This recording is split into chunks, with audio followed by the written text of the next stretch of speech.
quando a investigação não consegue o paradeiro do investigado, o endereço exato para cumprir a prisão, seja em um país, Estados Unidos, por exemplo, Portugal, Itália, França, Colômbia, aqui do lado, não tem o endereço exato, a equipe de investigação envia uma solicitação, um pedido para a Interpol, que fica na França. A Interpol analisa, então, e vê a gravidade do caso e já coloca o nome na Interpol ou não, a depender da avaliação ali do processo da rede internacional de polícias. A Interpol não é uma polícia internacional, mas sim um organismo que reúne todas as polícias do mundo. Então, precisa sempre receber, analisar para dar uma resposta à polícia que pediu. E uma informação nova que a gente tem também agora, confirmada por fontes do Ministério Público de São Paulo, é que o nome da Deolane Bezerra foi incluído na difusão vermelha da Interpol e ela estava foragida em 196 países. O Ministério Público e a Polícia Civil de São Paulo pediram a inclusão do nome dela para a lista vermelha da Interpol para ser procurada em todos os países, porque ela estava há 2 semanas, segundo constam aqui nas informações, ela estava pelo menos 2 semanas em Roma, na Itália. E aí o nome dela foi incluído na lista da difusão vermelha da Interpol e havia até uma expectativa, com base nessa cooperação policial internacional entre Brasil e Itália, que ela fosse presa lá na Itália. Inclusive, há um dos investigadores desse caso que está lá para que seria o cumprimento do mandado de prisão lá na Itália, na Europa. Mas ela voltou ontem para o Brasil e hoje a gente tem essa operação com a prisão de Deolane Bezerra. Mais uma prisão, dessa vez voltada, segundo aponta a investigação, para ligação e lavagem de dinheiro com o crime organizado de forma específica com o PCC, primeiro comando da capital. Então, a informação nova que a gente tem é que o nome de Deolane Bezerra foi incluído na difusão vermelha da Interpol, que é a lista de foragidos internacionais, e havia uma expectativa do Ministério Público de São Paulo, que coordena essa operação, que ela fosse presa lá na Europa. Mas ontem mesmo ela voltou para o Brasil e hoje temos essa prisão aqui, então, no nosso país, por determinação da Justiça de São Paulo, cumprindo, então, uma prisão preventiva.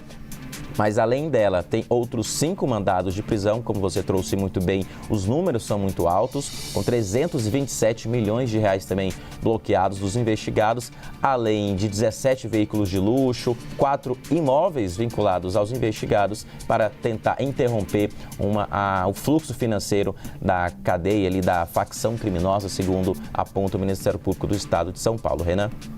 E lembrando, né, que a primeira vez que a influenciadora Deolane Bezerra foi presa foi em 2024, lá no Recife, tá? Durante a Operação Integration da Polícia Civil Pernambucana. Não tem absolutamente nada a ver com essa nova operação na qual ela aparece agora mais uma vez envolvida, tá? Inclusive, a operação à época, em 2024, tinha a ver com lavagem de dinheiro e jogos ilegais. O que a gente está falando agora é de uma outra investigação que teve início em 2019, depois que bilhetes foram trocados em celas, né? Que ali, enfim, as pessoas que cuidam da Penitenciária 2 de Presidente Venceslau acabaram encontrando, né, esses bilhetes, e eles citavam lideranças da facção e ordens internas e possíveis ataques, inclusive, contra agentes públicos. E a partir daí a gente tem o início de uma investigação mais profunda por parte do Ministério Público, por parte, né, Theo, da Polícia Civil. Outras investigações elas aconteceram, 3 em paralelo aí,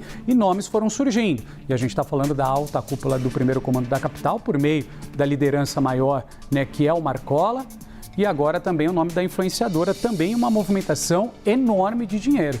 Pois é, e aí isso tudo começa a partir de bilhetes que foram apreendidos na Penitenciária 2 de Presidente Venceslau, onde estão lideranças do primeiro comando da capital e integrantes da facção criminosa. E aí, a partir dessa apreensão, as investigações foram se desdobrando em novos inquéritos. Num desses inquéritos foi apurado um vínculo entre a facção criminosa e uma transportadora.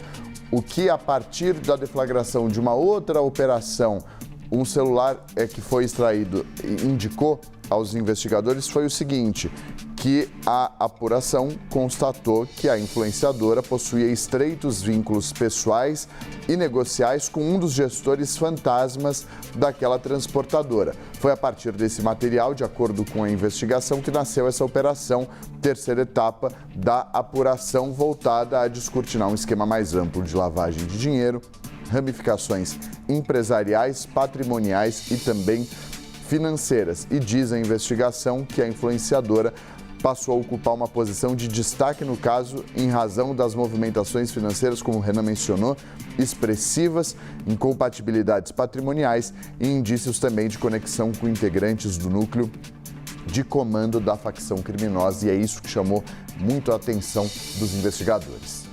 Hotel, o Eli Jonas, que acompanha de perto segurança pública, traz para a gente sempre as novidades, está sempre muito conectado a essas operações.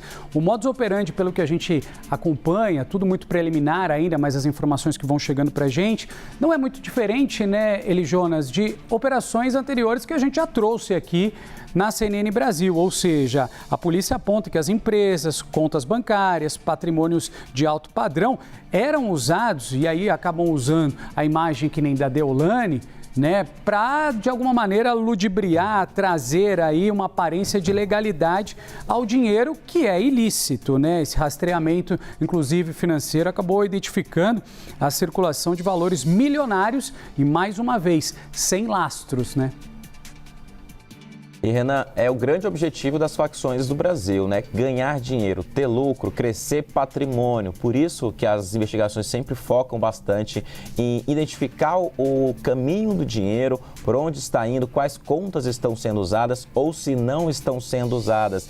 Nesse caso, a Polícia Civil e o Ministério Público apontam que havia uso de contas, empresas laranjas também, e o dinheiro indo para a compra de carros de luxo, para a compra de casas de alto padrão, para justamente dar uma aparente legalidade em alguns imóveis e a origem do dinheiro, tentar esconder a origem do dinheiro. Então, é um caminho, uma estratégia que o crime organizado sempre usa em diversos esquemas e que as investigações estão avançando sempre em cima desses laços, como você trouxe muito bem, contas laranja, inclusive, que agora passa a ser crime também tipificado no Código Penal Brasileiro, tem mais ou menos 2 semanas e meia que entrou no Código Penal Brasileiro novo a questão da conta laranja, uma pessoa que empresta uma conta laranja para receber um dinheiro e repassa para outro, que é uma estratégia também para dificultar o caminho do dinheiro, a identificação para onde foi o dinheiro e quem de fato é a pessoa que recebe no final, para onde está indo tanto dinheiro como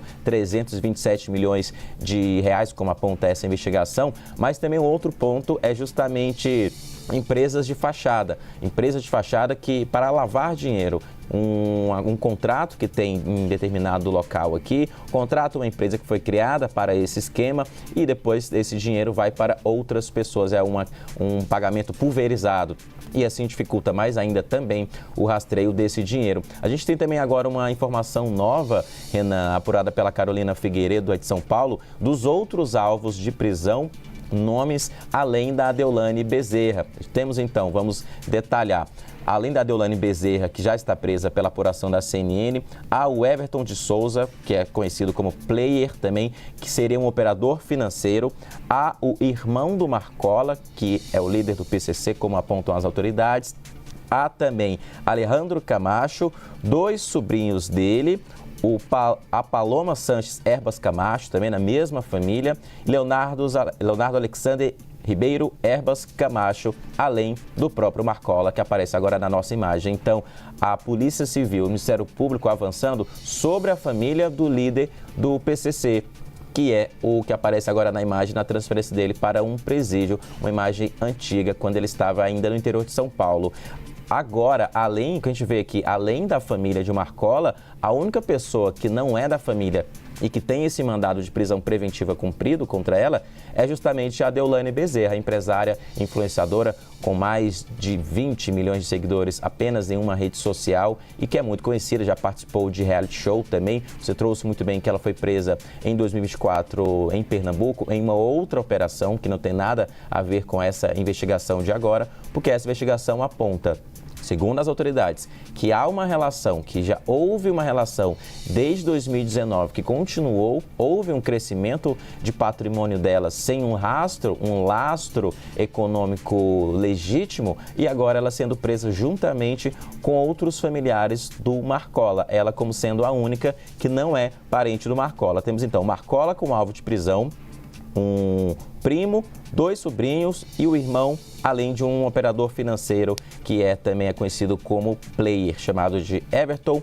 de Souza. A apuração da Carolina Figueiredo, que também está em cima desses detalhes em relação a essa operação, que ainda está em andamento sobre crime organizado e PCC e influência também nas redes sociais. Renan? Estou junto de ele, Jonas Maia, Theo Cury, todo o nosso time aqui apurando, Carolina Figueiredo, nosso time aqui em São Paulo, em Brasília, nas praças da CNN, apurando mais uma operação agora do Ministério Público e também da Polícia Civil aqui de São Paulo, que acabou prendendo a influenciadora Deolane Bezerra pela segunda vez, tá? Envolvimento aí com lideranças da principal facção criminosa que atua aqui no estado de São Paulo, para além das ramificações de São Paulo, Brasil e tentáculos também, que é o primeiro comando da capital. Operação essa que acontece aqui na capital paulista, mas também está mirando alguns alvos que possivelmente poderiam estar fora do país.